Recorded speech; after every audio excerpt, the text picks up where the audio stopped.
Ayusin mo yung tikitingin mo sa akin, ha? Ikaw na lang daw pumunta dun sa may school. Sabi ni Papa, pinapunta kayo ng teacher ko. Sasampalin ko yung teacher mo. Ba't yung papapuntahin doon? Ang dami ginagawa dito sa bahay. Sige, papunta ako doon. Sa paglinisin mo dito, sa pagsayingin mo, paghugasin mo lahat. Ayaw din ni Papa pumunta. Sinong pupunta dun? Yung ninong mo, papuntahin mo yung ninong mo doon. Ayoko dyan, wala akong time sa mga ganyan-ganyan. Kayo, gusto ko kayo, matuto kayong tumayo sa mga paa nyo. Yung hindi mo na kami kailangan. Oh, shit! Di ba? Kahit ikaw lang mag-isa, may bitaw ka.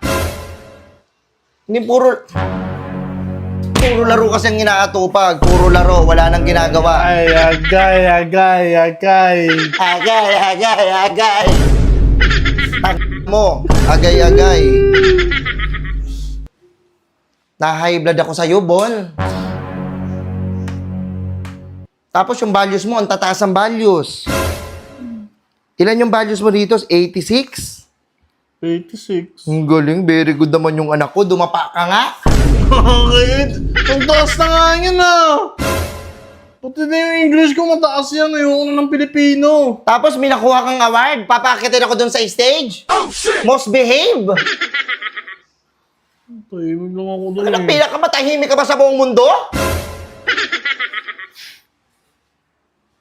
Pakitin mo ako dun sa stage pag mayroon ko nakukuha ng award na first honor, second honor, hindi most behave.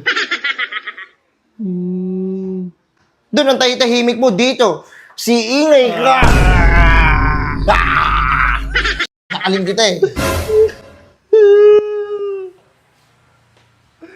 Doon ka sa kwarto ba, hindi ka lalabas isang buwan.